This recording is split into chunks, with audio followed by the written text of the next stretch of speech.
Porno zavisimi bolalar, bema'ni video ko'rib 5 ga 1 uradiganlar, o'zining qo'li bilan o'zini harom qiladigan bolalar uchun uy sharoitida qanday qilib oldini olsak bo'ladi? Birinchi variant roza tutish kerak uy sharoitida.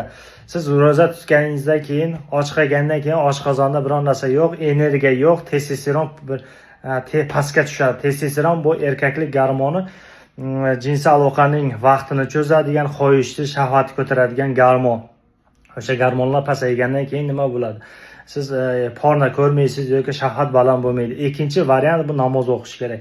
Toza yurgandan keyin odam shahvati ham sal pastroq bo'ladi, keyin bema'ni videolar tomosha qilmaysiz. Uchinchi variant bu fizikultura, sport bilan mashg'ul bo'lish kerak. Shahvat baland bo'lganda porno videolarni ko'rmoqchi bo'lgan holatingizda eshikka, tashqariga chiqib yugurish kerak. 5 minut yoki 10 minut yugursangiz, fizikultura qilsangiz, o'sha holatlarda ham shahvat tushadi, testosteron kamroq tushishi mumkin, shahvatlar ham tushadi va yaxshi holatga kelasiz. Va to'rtinchi variant bu roza tuta olmasangiz, kechqurun ujunga umuman biror narsa yemang.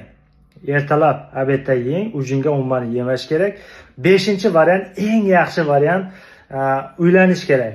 Xotin olish kerak, uylanish kerak. Bunga ham agar sharoitingiz bo'lmasa, qarz olib uylaning. Qarzni berasiz, zota xotin qoladi.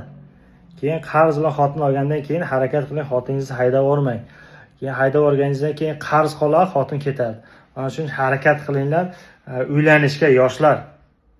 Porno zavisimi video ko'rmang. Bema'ni videolar ko'rgandan keyin ertaga uylanasiz, shahvatingiz pasayib ketadi, jinsiy aloqa qilishlar susayib ketadi. Bir marta yotasiz, ikkinchi marta o'zi xohish yo'q, shahvat bo'lmaydi.